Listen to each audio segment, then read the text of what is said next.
Hello and welcome to startup room.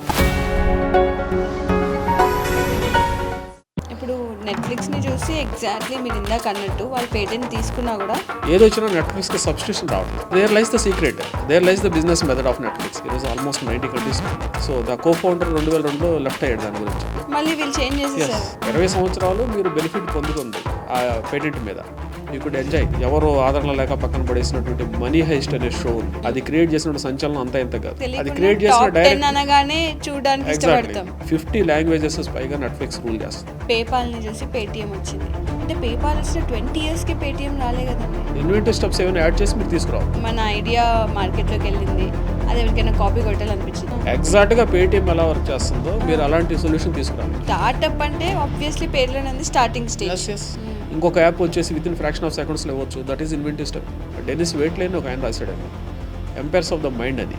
అంటే ప్రపంచంలో రాబోయే రోజుల్లో క్రియేట్ అయ్యబోయేటువంటి ఎంపైర్స్ అన్నీ మన మైండ్లోనే ఉంటాయి.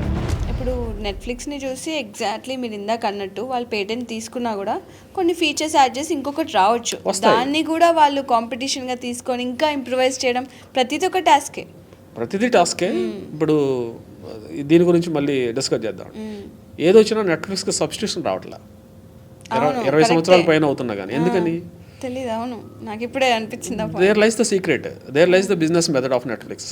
దాన్ని ఎలా చేయగలిగారు వాళ్ళు? ఆల్మోస్ట్ డెట్ అంచుకు వెళ్ళిన తర్వాత ఆల్మోస్ట్ నెట్ఫ్లిక్స్ ఈజ్ కొలాప్స్డ్ అని డిక్లరేజ్ చేసుకొని మన కాంపిటేటర్ లేరని సెలబ్రేట్ చేసుకున్న సందర్భంలో they came up with different strategies మార్చేసుకున్నారు ఇంటర్నల్గా. సో దాంతో మొత్తం చేంజ్ అయిపోయింది game. What is that strategy?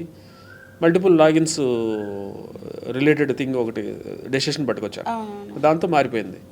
So అట్లా ప్రతి రీసెర్చ్, ప్రతి మార్కెట్, ప్రతి ఐడియా మార్కెట్లో ఎలా రెస్పాండ్ అవుతుంది, కన్జ్యూమర్ దీని నుంచి ఎలా దూరం జరుగుతున్నాడు, కన్జ్యూమర్ బిహేవియర్ అనాలిసిస్ అంటాం మనం. ఈరోజు ఆల్మోస్ట్ 90 కంట్రీస్లో ఉంది. 50 లాంగ్వేజెస్ పైగా నెట్ఫ్లిక్స్ రూల్ చేస్తుంది. ఏ ఓటీటీ ఛానల్ కూడా దానికి సబ్స్టిట్యూషన్ అవ్వలేదు. అది ఇచ్చే కంటెంట్ కానివ్వండి, స్ట్రీమింగ్ కానివ్వండి, సబ్జెక్ట్ కానివ్వండి, క్లారిటీ కానివ్వండి, దట్ ఈస్ ద కోడ్ వాళ్ళు డిజైన్ చేసుకున్నది. సో ద కో ఫౌండర్ 2002లో లెఫ్ట్ అయ్యాడు దాని గురించి. బట్ జనరల్గా ఎక్కువ మంది డిస్కస్ చేసేది అంటే that is the main source who design that code. But ఆయన బయటకు వచ్చినా కానీ బట్ అలాంటిది ఎలా చేయలేకపోయారు? ఎందుకు చేయలేకపోయారు? మళ్ళీ వీళ్ళు చేంజ్ చేసేసారు. So one system is created by the Netflix అండి. ఎందుకంటే ఒక ఐడియా పవర్ ఎలాంటిది అనేది చెప్పడానికి నెట్ఫ్లిక్స్ అనేది బెస్ట్ ఎగ్జాంపుల్గా తీసుకుంటారు. మీ ఐడియాస్ కానీ, మీ కాన్సెప్ట్లు కానీ, ఎస్పెషల్లీ కోవిడ్ టైంలో ఎవరో ఆదరణ లేక పక్కన పడేసినటువంటి మనీ హైస్ట్ అనే షో ఉంది. అది క్రియేట్ చేసినటువంటి సంచలనం అంతా ఎంత కాదు. అది ఎలా నెట్ఫ్లిక్స్ వాళ్ళు తీసుకొని దాన్ని స్ట్రాటజీగా మార్చి దాన్ని వ్యూవర్స్కి ఎలా అందించాలో అలా అందించారు కాబట్టి అది సక్సెస్ఫుల్ షో అయింది. అది క్రియేట్ చేసిన డైరెక్టర్ ఇప్పుడు అది క్రియేట్ చేసిన డైరెక్టర్ కూడా ఎక్స్పెక్ట్ చేయలేదు ఎంత సక్సెస్ అవుతుంది, మ్యాసివ్ సక్సెస్ అవుతుంది. దానికి నెట్ఫ్లిక్స్ తోడైంది వాళ్ళ ఎఫర్ట్స్కి. Automatically both are beneficial factors. Same అలా ఉంటాయండి. ఎస్పెషల్లీ రాబోయేటువంటి వరల్డ్ మొత్తం విర్చువల్గా ఉంటుంది. డెనిస్ వెయిట్లేని ఒక ఆయన రాశాడండి, ఎంపైర్స్ ఆఫ్ ద మైండ్ అని. అంటే ప్రపంచంలో రాబోయే రోజుల్లో క్రియేట్ అయ్యబోయేటువంటి ఎంపైర్స్ అన్నీ మన మైండ్లోనే ఉంటాయని. అంటే nothing but he mention about the ideas are going to rule the world. ఇప్పుడు ఐడియాస్ ఎక్కువగా ఎక్కడ ఇంప్లిమెంట్ అవుతాయి, ఎగ్జిక్యూట్ అవుతాయి అనేది ఆ కంట్రీలో ఎక్కడైతే ఉంటుందో it is taking the lead అనమాట. దాన్ని ఐడియాస్ అన్ని ప్రొడక్ట్ చేసుకోవడం చాలా ఇంపార్టెంట్ ఆస్పెక్ట్. మీరు ఇంతకుముందు అన్నారు దీన్ని ఎంకరేజ్ చేసుకోవడానికి చాలా ఓటీటీలు వచ్చాయి దాన్ని కాపీ చేసుకుంటా. But that is related to patent అండి. జనరల్గా ఒక ఐడియా కానీ, ఒక కాన్సెప్ట్ కానీ మన దగ్గరకు వచ్చినప్పుడు దాన్ని ప్రాసెస్గా కానీ, పేటెంట్గా కానీ అవుతుంది.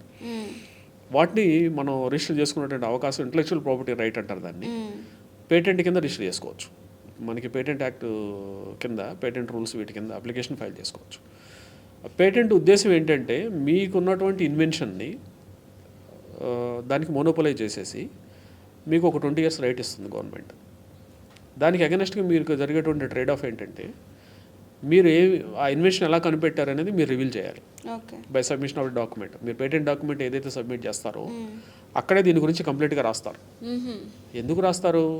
20 సంవత్సరాలు మీరు బెనిఫిట్ పొందుకోండి ఆ పేటెంట్ మీద.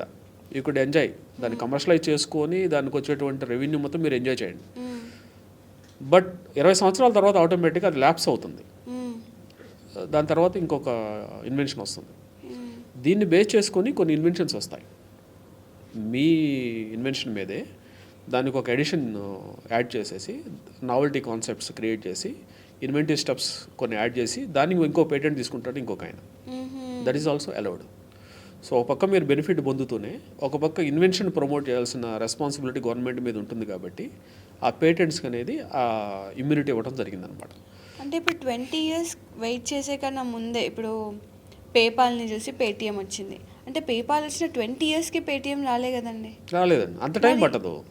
బట్ వాళ్ళు సిమిలర్గా పేటెంట్ క్లెయిమ్ చేసుకుంటే పేటెంట్ యాజ్ ఇట్ ఈస్కి మీరు దాన్ని కాపీ చేయలేరు.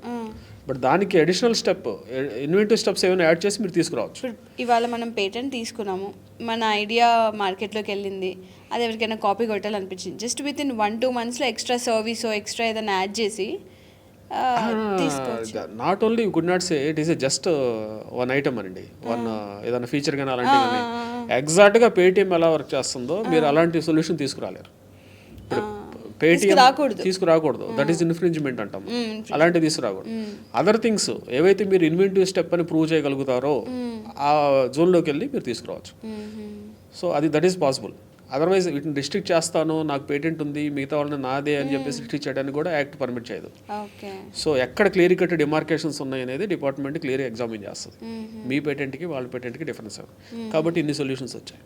ఏమో ఐ థింక్ మీరు చెప్పిన payment app it is taking 1 or 2 minutes for clearance of the thing.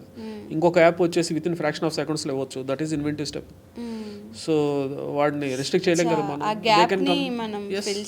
అట్లా ఆ గ్యాప్ ఏంటి అనేది సర్టెన్ ప్రోటోకాల్స్ ఉన్నాయండి పేటెంట్ యాక్ట్ ప్రకారంగా. ఆ జోన్లోకి వెళ్ళి మీరు కనుక కన్విన్స్ చేయగలిగితే then that would be granted as a patent. So ఇవన్నీ ఎవరు చెప్తారు? మీ ప్రొఫెషనల్ చెప్పాలి. మీ ప్రొఫెషనల్ రైట్ ప్రొఫెషనల్ మీకు తెలిస్తే దే కుడ్ అడ్వైస్. సో ఇక్కడ మీకు అసెట్టే కదా ప్రొఫెషనల్. సో అలాంటివి మీ బిజినెస్ ఏం కోల్పోతుందో మీకు తెలియదు ఈరోజు. అంటే మీరు మీతో పాటుగా మీ ఐడియాతో పాటుగా కొన్ని ఇంటలెక్చువల్ అసెట్స్ క్రియేట్ అవుతున్నాయి. అవి ట్రేడ్ మార్క్స్ కావచ్చు, పేటెంట్స్ కావచ్చు, కాపీరైట్స్ కావచ్చు, బిజినెస్ మెథడ్స్ కావచ్చు, లేకపోతే ఇంకా ట్రేడ్ సీక్రెట్స్ కావచ్చు. ఇవన్నీ అసెట్స్ మీకు కనిపించిన అసెట్స్ కాబట్టి వాటిని ఇంటలెక్చువల్ అసెట్స్ అంటారు. ఆ ఇంటలెక్చువల్ అసెట్స్ని కూడా ప్రొటెక్ట్ చేసుకోవచ్చు. దాన్ని ఎలా ప్రొటెక్ట్ చేసుకోవాలి ఏంటి అనేది you must get that knowledge. అవి ఎవరో ప్రొఫెషనల్స్ మాత్రమే చెప్తారు. మీ ట్రేడ్ మార్క్ అనుకోండి, బ్రాండ్ మార్క్ ఎనీథింగ్ అలాంటివి ఉంటాయి, అవన్నీ రిజిస్ట్రేషన్ చేసుకుని పెట్టుకోవచ్చు. బట్ మన జరుగుతున్నటువంటి ట్రెడిషనల్గా ఏంటంటే ఏ బ్యాలెన్స్ షీట్ కూడా వాళ్ళకి ఉన్నటువంటి ఐపీని చూపించదు. సో ఐపీని చూపించుకోవాలంటే ఎట్లా అనేది యూ హ్యావ్ టు లెర్న్ అనమాట. మీరు ప్రొఫెషనల్స్తో ట్రావెల్ అవుతున్నప్పుడు దెన్ దే విల్ రివీల్ మీకు ఇది అని చెప్పి. ఓవరాల్గా ఒక మీ బిజినెస్ మీద ఒక బర్డ్స్ ఐ వ్యూ ఒకటి ఉంటుంది వాళ్ళకి. సో మీకు ఏది పర్ఫెక్ట్, ఏది కావాలనేది they could advice, but subject to maintaining the relationship with the professional. So మీ అంతటా మీరు ఇన్వైట్ చేసుకొని వాళ్ళని కన్సల్ట్ అయ్యి వాళ్ళు ఒక మెంటార్గా ట్రీట్ చేసినప్పుడు ఎనీ కంపెనీ సెక్రటరీ అండి they are ready to support the companies and businesses, startups especially startups.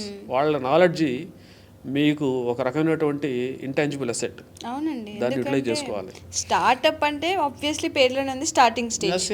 ఆ స్టార్టింగ్ స్టేజ్లో ఒక ఎక్స్పర్టీస్ గైడెన్స్ ఉంది అంటే చాలా వరకు రాకెట్లా వెళ్ళిపోతారు. ఎగ్జాక్ట్లీ, మీకు ఒక చెక్ పాయింట్, మీరు అలా చేయొచ్చా చేయకూడదు వస్తారు తప్ప మీకు అది చేయండి ఇది చేయండి కమాండ్ చేయరు వాళ్ళు. So they could advise you so in which way you have to travel అనేది, in which way it is required అని. That business trends, regulatory trends అన్నీ వాళ్ళకి రెగ్యులర్గా టచ్లో ఉంటాయి, ఫీల్డ్లో ఉంటాయి.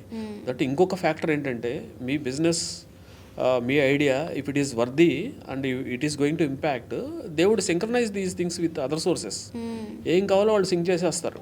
So you should approach first, వాళ్ళని కలవండి, మీ ఐడియాతో చెప్పండి, sir this is our startup. So మేము ఇప్పుడు మీకు ఛార్జెస్ పే చేయాలంటే obviously there is no free lunch under the sun. మరి ఆ ట్రేడ్ ఆఫ్ ఎలా కావాలి వాళ్ళని కన్విన్స్ చేయండి, వాళ్ళు ఏం ఎక్స్పెక్ట్ చేస్తున్నారో చూడండి. Exactly everything. సో మీరు ఐడియా మీకోసం కష్టపడుతున్నారు కాబట్టి they are ready to come forward మీకు హెల్ప్ చేయడానికి.